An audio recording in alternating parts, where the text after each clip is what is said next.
Solution वाला topic चल रहा था, उसमें units of concentration of solution अपने किया था। तो 2 यूनिट्स मैंने आपको करवाई थी, एक तो ग्राम प्रति लीटर और दूसरा मोलरिटी। मोलरिटी में 2-3 क्वेश्चन करवाए थे, एक क्वेश्चन आपको होमवर्क के रूप में दिया था।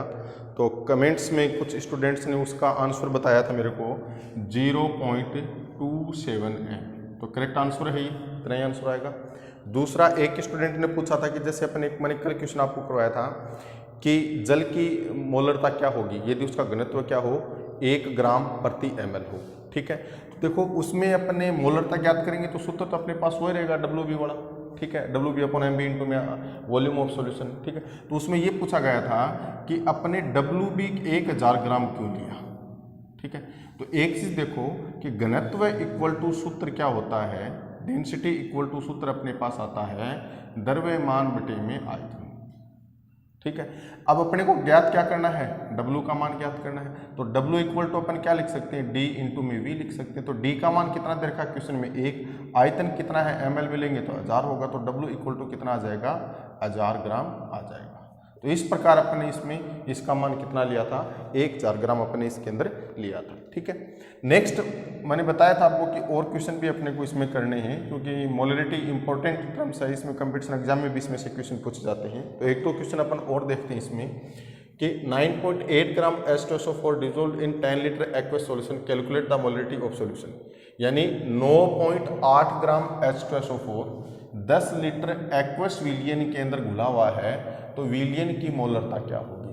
तो ध्यान रखना एक्वस का मतलब क्या हुआ कि यहाँ पर कौन सा विलियन है, जलीय विलियन लिया गया है, विलायक के तौर पर यहाँ पर क्या है, जल है। तो इसको अपन देखें थोड़ा सा, तो सिंपल सा है, देखो 9.8 ग्राम H2SO4, तो 9.8 ग्राम H2SO4 यहाँ पर क्या सॉल्यूट है, विलायक है। तो विलायक का द्रव्यमान जो अपने को दे रखा हुआ अपन लिखें, तो विलायक के द्रव्यमान को अपन WB से लिखते हैं, कितना है 9.8 ग्राम। फिर विलायक का अणुभार मोलिकुलर वेट, तो H2SO4 के सूत्र से अपन करेंगे, तो हाइड्रोजन का 1, 2 हाइड्रोजन है तो गुणा में 2, प्लस में सल्फर का 32, प्लस में ऑक्सीजन का 16 इंटू में 4 हो जाएगा। एक ऑक्सीजन का 16 होता है, 4 ऑक्सीजन है तो 16 चौके 64 हो गया। तो इसको सोल्व करेंगे तब कितना आएगा 98 ग्राम। दूसरा वॉल्यूम ऑफ सॉल्यूशन, विलियन का आयतन 10 लीटर दे रखा है, तो या तो अपन लीटर में ले लें इसको, या लीटर को मिलीलीटर में कन्वर्ट करेंगे, तो 10 इंटू में 1000 इक्वल टू कितना आ जाएगा 10,000 ml इसका क्या है आयतन। कैलकुलेट अपने को क्या करनी है, मोलरिटी कैलकुलेट करनी है। तो मोलरिटी इक्वल टू फॉर्मूला क्या है अपने पास है, WB/MB इंटू में वॉल्यूम ऑफ सॉल्यूशन और इंटू में क्या है 1000। तो WB की वैल्यू यहाँ पर कितनी है 9.8, MB की वैल्यू कितनी है 98, विलियन का आयतन कितना है 10,000 इंटू में क्या है 4। इसको सोल्व कर लो, वो इस विलियन की क्या होगी मोलरता आ जाएगी। तो कैलकुलेट करके इसको फाइनल आंसर आप मुझे कमेंट्स में जरूर बताओगे ताकि आगे अपन इसको डिस्कस कर पाए, ठीक है। नेक्स्ट देखो सेकंड क्वेश्चन अपने पास क्या है, इंपॉर्टेंट है थोड़ा सा ये क्वेश्चन कि 1 ग्राम H2 और 2.8 ग्राम H2 in A 1 litre gases mixture, calculate the molar concentration of H2 and N2। यानी 1 ग्राम H2 और 2.8 ग्राम N2 1 लीटर गैस ये मिश्रण में मिले हुए हैं, तो मोलर सांद्रता ज्ञात करनी है H2 और N2 की। तो मैंने आपको बताया था कि मोलरिटी के स्थान पर कौन सा शब्द आ सकता है, मोलर कंसंट्रेशन। तो मोलर कंसंट्रेशन का मतलब क्या है, अपने को क्या कैलकुलेट करनी है, मोलरिटी ही कैलकुलेट अपने को इसमें करनी है, ठीक है। तो मोलरिटी भी ध्यान रखना अपने को H2 और N2 दोनों की करनी है, ठीक है। मिक्सचर है, इस मिक्सचर के अंदर H2 और N2 दोनों की मात्रा घुली हुई है, तो दोनों की मोलरिटी अपने को कैलकुलेट करनी है। तो अपन इसका सॉल्यूशन क्या करेंगे, देखो सबसे पहले अपन H2 के लिए देखें, फिर अपन N2 के लिए देखें। तो देखो H2, अगर H2 का मिश्रण है तो उसमें सोल्यूट कौन होगा, H2 होगा, तो WB इक्वल टू अपन क्या लिख सकते हैं 1 ग्राम। MB यानी अणुभार कितना होगा 1 गुणा 2, एक हाइड्रोजन का 1 होता है तो 2 से मल्टीप्लाई कर देंगे तो 2 ग्राम, ठीक है। अपने को ज्ञात क्या करना है, मोलरिटी। आयतन की बात करें V सॉल्यूशन तो कितना है 1 लीटर, या इसको अपन क्या लिख सकते हैं 1000 ml। तो molarity of H2, molarity of 1 gram H2, या अपन सीधा H2 लिख दें तो देखो मोलरिटी इक्वल टू अपन सूत्र क्या लिखते हैं, WB अपॉन MB इंटू में वॉल्यूम ऑफ सॉल्यूशन इंटू में क्या होगा 1000। ठीक है, तो WB का मान कितना है 1, MB का मान कितना है 2, इंटू में वॉल्यूम कितना है 1000 और इंटू में क्या है 1000। तो इसको सोल्व करेंगे तो M इक्वल टू कितना आ जाएगा 0.5 M। तो इस मिक्सचर के गैसेस मिक्सचर के अंदर H2 की मोलरिटी कितनी है 0.5 M। दूसरा देखो, इसको अपन डायरेक्ट थोड़ा सा ऐसे भी कर सकते हैं कि इस फॉर्मूले को अपन ऐसे भी लिख सकते हैं ना, M equal to NB upon में वॉल्यूम ऑफ सॉल्यूशन इनटू में 1000, ऐसे भी लिख सकते हैं इसको। तो इसके लिए अपने को किसका मान चाहिए NB का मान। तो यहाँ से ये दोनों चीजें अपने पास जब आ गई तो यहाँ से अपन NB को यहीं पर कैलकुलेट कर सकते हैं WB अपॉन MB फॉर्मूले की सहायता से। तो WB का मान कितना 1, MB का मान कितना है 2, तो कितना आ गया 0.5 ग्राम। ठीक है, तो डायरेक्ट इसमें M इक्वल टू क्या आ जाएगा 0.5 अपॉन में 1000 इंटू में क्या है 1000, तो M इक्वल टू क्या बचा 0.5 M। तो H2 की मोलरिटी क्या हो गई 0.5 M हो गई। तो दोनों तरीके अपन यहाँ पर अपना सकते हैं। ठीक है, इसी प्रकार दूसरा कंपोनेंट अपने पास दूसरा मिक्सचर क्या है N2 है। तो N2 की मोलरिटी ज्ञात करें तो देखो नेक्स्ट अपन क्या लिखेंगे, मोलरिटी ऑफ N2। ठीक है, तो N2 के लिए अपन देखें तो WB का मान कितना है, कितना दे रखा है 2.8 ग्राम। MB का मान कितना है, एक नाइट्रोजन का 14 होता है तो मल्टीप्लाई 2 से किया तो कितना होगा 28 ग्राम।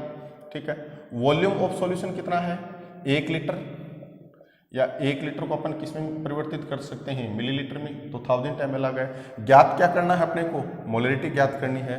तो M इक्वल टू क्या होगा WB upon MB into volume of solution और इंटू में क्या आ जाएगा 1000। तो WB का मान कितना इसमें 2.8, MB का मान कितना 28 इंटू में 1000 और इंटू में क्या होगा 1000। वॉल्यूम ऑफ सॉल्यूशन कितना है 1000 ml है। तो इसको सोल्व करेंगे तो M इक्वल टू कितना आ जाएगा 0.1 M।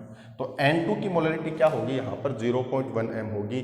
तो N2 की मोलरिटी को भी अपन इस प्रकार से ज्ञात कर सकते हैं, दोनों फॉर्मूले लगा सकते हैं, चीज तो एक ही है लेकिन ये थोड़ा सा इसमें NB का मान अपने को पहले ज्ञात करना पड़ेगा और इसमें अपन डायरेक्ट WB और MB की वैल्यू इसमें यहाँ पर अपने रख देंगे। तो ये 2 क्वेश्चन और हो गए आपके मोलरिटी पर आधारित। अब इसमें 2-3 महत्वपूर्ण चीज हैं, वो चीज अपन इसमें देखेंगे। कौन सी टर्म्स है, देखो मोलरिटी में इंपॉर्टेंट चीज है वो,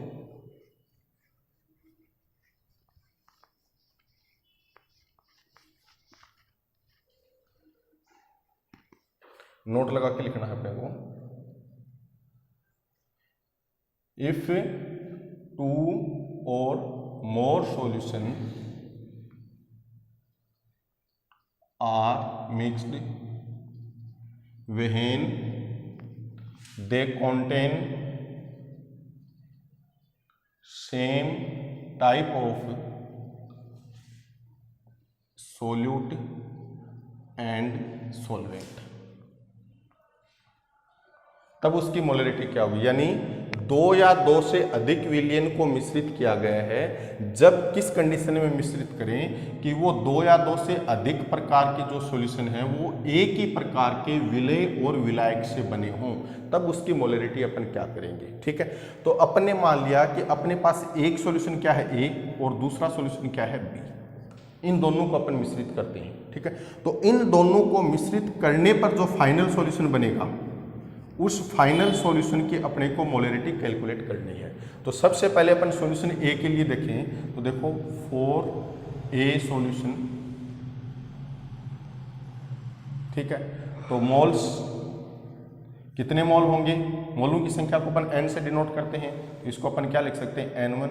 उसी प्रकार वॉल्यूम आयतन अपन क्या लें इसका V1, मोलरिटी क्या लें अपनी इसकी M1। तो molarity equal to M equal to क्या लिखते हैं moles of solute M1 upon में वॉल्यूम ऑफ सॉल्यूशन। तो मोल्स ऑफ सोल्यूट कितना है N1 upon volume of solution कितना है V1, या N1 इक्वल टू अपन क्या लिख सकते हैं M1 इंटू में V1, इक्वेशन नंबर 1। ठीक है, अब इसी प्रकार अपन सॉल्यूशन B के लिए करें तो 4 सॉल्यूशन B,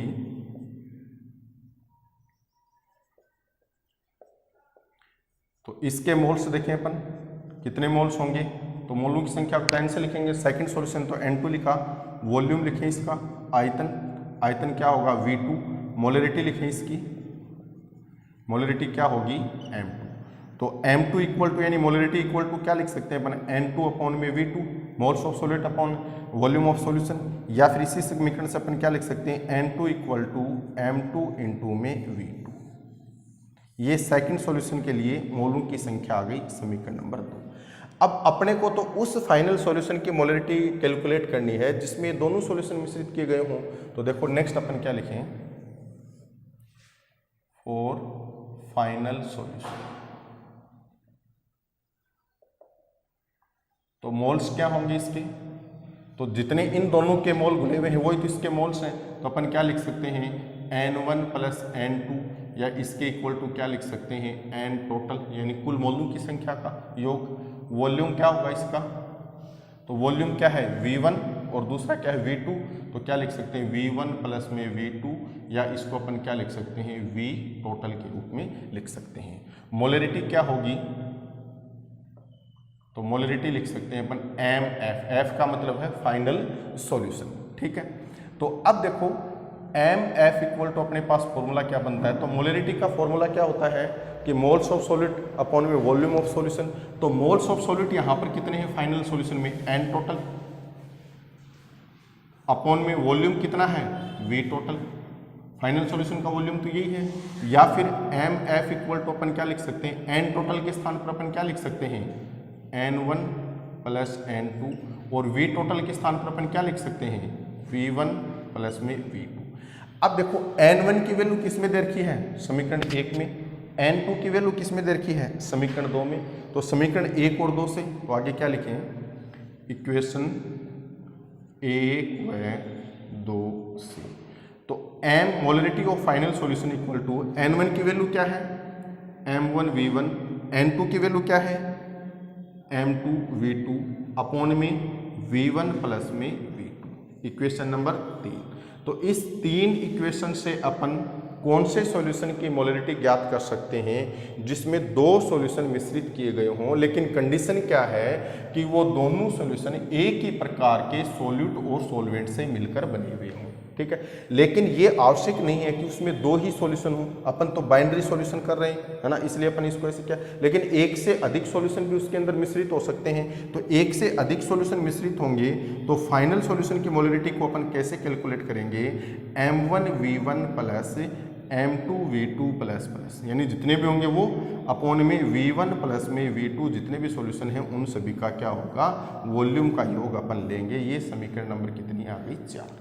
तो इस समीकरण 4 की सहायता से अपन उस फाइनल सॉल्यूशन की मोलरिटी को कैलकुलेट कर सकते हैं जिसमें 2 या 2 से अधिक सॉल्यूशन को क्या किया गया है, मिश्रित किया गया है। अब इस पर आधारित अपन क्वेश्चन देखते हैं। देखो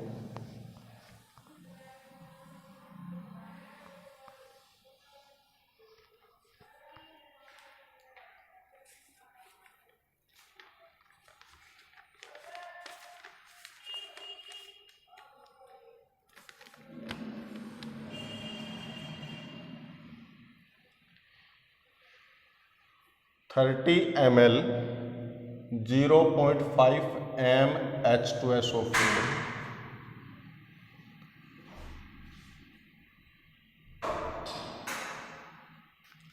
एक minute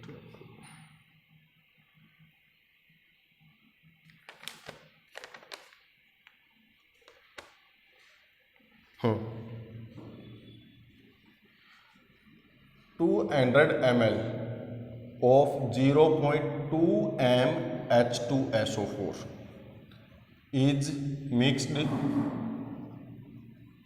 with 300 ml of 0.3 m H2SO4. Calculate the molarity of mixture, यानी 200 ml 0.m H2SO4 और 300 ml 0.3 m H2SO4 विलयन को मिश्रित किया गया है। तो जो फाइनल सॉल्यूशन अपने को प्राप्त होगा उसकी मोलरिटी क्या होगी, ये अपने को इसमें कैलकुलेट करना है। तो देखो ये इसी कंडीशन पर आधारित है, 2 या 2 से अधिक। तो यहाँ पर 2 सॉल्यूशन मिश्रित किए गए हैं, एक की कंसंट्रेशन क्या है 0.2 m और दूसरे की कंसंट्रेशन क्या है 0.3 m। लेकिन कंडीशन क्या है, सेम प्रकार के सॉल्यूट और सॉल्वेंट से बने हुए होने से। तो इसमें देखो सॉल्यूट क्या है, सेम है H2SO4 और सॉल्वेंट भी क्या है इसमें H2 aqueous है तो H2O होगा, ठीक है। तो इनकी मोलरिटी अपन कैसे कैलकुलेट करें, तो सबसे पहले अपने पास जो है उसको अपन लिखें जो दिया हुआ है वो, ठीक है। तो देखो 200 ml 0.2 m H2SO4, तो ये फर्स्ट सॉल्यूशन हो गया। प्रथम सॉल्यूशन जो पहला सॉल्यूशन फर्स्ट सॉल्यूशन होगा उसकी मोलरिटी को अपन ने क्या लिखा है m1, तो m1 की वैल्यू कितनी दे रखी है 0.2 m। दूसरा 0.2 m पर जो वॉल्यूम होगा वो क्या होगा V1, V1 की वैल्यू कितनी दे रखी है यहाँ पर 200 ml। उसी प्रकार सेकंड सॉल्यूशन की मोलरिटी, सेकंड सॉल्यूशन कौन सा ये वाला, तो इसकी मोलरिटी क्या लिखेंगे 0.2 m2 से लिखेंगे और m2 की वैल्यू कितनी दे रखी है 0.3 m और m2 पर जो वॉल्यूम होगा V2 वो V2 कितना है 300 ml। अब इनसे जो मिक्सचर बना उसकी मोलरिटी अपने को कैलकुलेट करनी है। तो इक्वेशन 3 को देखें अपन, तो अपने को फाइनल मोलरिटी ज्ञात करनी है। तो फाइनल मोलरिटी क्या होगी, तो देखो क्या लिख सकते हैं अपन m1 V1 plus m2 V2 upon में V1 प्लस में V2। तो m1 की वैल्यू कितनी है 0.2 इंटू V1 की वैल्यू कितनी है 200 प्लस में m2 की वैल्यू कितनी है 0.3 इंटू में V2 की वैल्यू कितनी है 300 अपॉन में 200 प्लस में 300। इसको सोल्व करो, वो क्या होगी फाइनल सॉल्यूशन की मोलरिटी अपने पास आ जाएगी, ठीक है। तो इस प्रकार अपन 2 या 2 से अधिक विलयनों को आपस में मिश्रित करेंगे तो उसकी मोलरिटी अपन ज्ञात कर सकते हैं। तो ये तो फर्स्ट कंडीशन के अनुसार हो गया। सेकंड स्थिति क्या है, यदि एक विलयन को तनु किया जाता है तो यानी एक ही विलयन है उसका अपन डाइल्यूशन करें, तो डाइल्यूशन किस प्रकार करेंगे, उसमें सॉल्वेंट की मात्रा को बढ़ा दें। तो देखो जो मोलों की संख्या उसमें कोई परिवर्तन नहीं होगा, तब उस विलयन की मोलरिटी अपन कैसे कैलकुलेट करेंगे, तो एक समीकरण अपने पास आएगी m1v1 इक्वल टू m2v2। तो ये समीकरण प्रैक्टिकल एग्जाम जो फर्स्ट अपनी एक्सरसाइज होती है टाइट्रेशन वाली उसमें भी काम में आती है, ठीक है। तो इस समीकरण को अपन कहते हैं मोलर समीकरण या डाइल्यूशन इक्वेशन या तनुकरण समीकरण, ठीक है। तो इस सेकंड कंडीशन के आधार पर क्वेश्चन अगर अपन देखें तो एक क्वेश्चन अपन ने लिखा है कि 30 ml 0.5 m H2SO4 को 500 ml तनु करने पर मोलरता क्या होगी। यानी एक सॉल्यूशन है अपने पास जिसका वॉल्यूम 30 ml है, उसकी मोलरिटी क्या है 0.5 m है। अब उसका डाइल्यूशन कर दिया 500 ml तक, यानी सॉल्वेंट की मात्रा को बढ़ाकर उसका डाइल्यूशन कितना कर दिया 500 ml तक। तो इस 500 ml तक इसका डाइल्यूशन करेंगे तब इसकी मोलरिटी क्या होगी वो अपने को इसमें ज्ञात करनी है। तो इस क्वेश्चन को अपन देखें तो सबसे पहले अपने पास जो दिया हुआ है वो देखें अपन, जो गिवन है अपने पास, तो 30 ml 0.5 m H2SO4 पहली कंडीशन तो ये हो गई। तो प्रारंभिक इनिशियल वॉल्यूम कितना है यहाँ पर, तो V1 इक्वल टू अपन क्या लिख सकते हैं 30 ml। V1 पर जो मोलरिटी है उस मोलरिटी को अपन क्या लिखेंगे m1 की वैल्यू कितनी है 0.5 m, ठीक है। दूसरा सेकंड डाइल्यूशन करने के पश्चात जो इस सॉल्यूशन का वॉल्यूम हो गया वो 500 ml है, तो वो किसकी इक्वल लिखेंगे अपन V2 की इक्वल। तो V2 की वैल्यू कितनी आ गई यहाँ पर 500 ml, और इस 500 ml पर अपने को कैलकुलेट क्या करनी है मोलरिटी। तो सेकंड वॉल्यूम है तो सेकंड वॉल्यूम पर जो मोलरिटी होगी उसको अपन किससे डिनोट करेंगे m2c की अपने को कैलकुलेट करना है। तो यहाँ पर देखो एक ही विलियन है उसी का डाइल्यूशन हो रहा है, इसलिए कौन सी कंडीशन यहाँ पर अप्लाई होगी सेकंड, क्योंकि फर्स्ट कंडीशन के अंदर तो क्या होगा 2 या 2 से अधिक सॉल्यूशन अपने मिक्स किए होंगे, लेकिन यहाँ पर अपने किसी सॉल्यूशन को मिक्स नहीं किया है, उस एक ही विलियन का क्या किया गया है डाइल्यूशन किया गया है। इसलिए यहाँ पर अपन कौन सी इक्वेशन काम में लेंगे, मोलर इक्वेशन या डाइल्यूशन इक्वेशन काम में लेंगे, ठीक है। तो अपने पास मोलर इक्वेशन क्या होगी, देखो m1v1 इक्वल टू क्या होता है m2v2, ठीक है। m1 की वैल्यू कितनी है 0.5, v1 की वैल्यू कितनी है 30 इक्वल टू m2 अपने को ज्ञात करना है, v2 का मान कितना है 500 ml, ठीक है।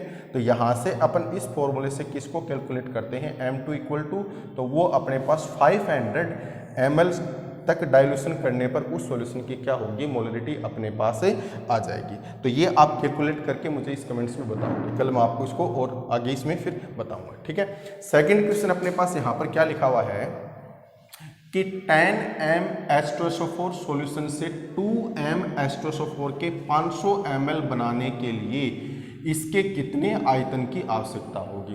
तो देखो अभी तक जो मैंने आपको क्वेश्चन कराया उसमें डायरेक्ट मोलरिटी पूछा हुआ है, लेकिन अगर अपन मोलरिटी का फॉर्मूला देखें तो उसमें V टर्म्स भी आता है, उसमें W भी आता है, WB भी आता है, WA भी आता है, MB भी आता है। तो मोलरिटी न पूछकर बाकी अन्य जो टर्म्स वहां पर यूज में आ रही हैं उनको भी पूछा जा सकता है। तो उसी पर आधारित ये सेकंड क्वेश्चन है। यहां पर देखो क्या दिया हुआ है कि 10m H2SO4 सॉल्यूशन विलियन से 2m H2SO4 के 500 ml तक डाइल्यूशन करते हैं तो कितना वॉल्यूम अपने को इसमें आवश्यक होगा। तो इसका सॉल्यूशन अपन करके देखें तो सबसे पहले जो अपने पास गिवन है वो लिखें। तो 10m यानी प्रारंभिक इनिशियल कंसंट्रेशन पहले विलियन की कंसंट्रेशन है, तो इसको अपन क्या लिख सकते हैं, m1 इक्वल टू अपन क्या लिखें 10m। अब इस 10m यानी m1 पर कोई वॉल्यूम अपने को नहीं दे रखा तो v1 अपने को क्या करना है, कैलकुलेट करना है। उसी प्रकार m2 का मान कितना है, क्या लिखेंगे अपन यहाँ पर 2m, और m2 पर जो वॉल्यूम है वो कितना है 500, तो m2 पर जो वॉल्यूम होगा वो क्या होगा v2 का मान कितना है 500 ml, ठीक है। अब देखो यहाँ पर भी एक ही विलियन है उसी का डाइल्यूशन किया जा रहा है, ठीक है। तो यहाँ पर भी कौन सी टर्म्स काम में आएगी, जो सेकंड कंडीशन अपन ने लिखी, सेकंड जो टर्म्स लिखी वही यहाँ पर यूज होगी। तो देखो अपने पास क्या होगा फिर मोलर इक्वेशन अपन लगाएं तो m1v1 इक्वल टू m2v2, ये इक्वेशन काम में आएगी। तो m1 की वैल्यू यहाँ पर कितनी है 10, v1 अपने को कैलकुलेट करना है, m2 का मान कितना है यहाँ पर 2 और v2 का मान यहाँ पर कितना दे रखा है 500 यानी 500। तो इस उत्तर से अपन किसका मान ज्ञात कर सकते हैं, v1 का मान ज्ञात कर सकते हैं। तो v1 कौन सा वॉल्यूम आएगा, 10m कंसंट्रेशन पर जो वॉल्यूम होगा वो वॉल्यूम क्या होगा, v1 होगा। इसको सोल्व कर लेंगे अपन इस उत्तर से गुणा भाग करके और उसका मात्रक वहाँ पर आगे अपन क्या लगा देंगे, ml लगा देंगे। तो इस प्रकार आप इसमें से ये क्वेश्चन दोनों आप मुझे करके बताओगे, ठीक है। नेक्स्ट क्लास जो अपनी होगी उसमें अपन मोलरिटी या मोल फ्रैक्शन वगैरह जो अन्य यूनिट्स हैं वो अपन उसमें करेंगे। तो ये दोनों क्वेश्चन आप करोगे, इनका जो आंसर आया वो आप मुझे कमेंट्स में लिखकर बताओगे। Thank you.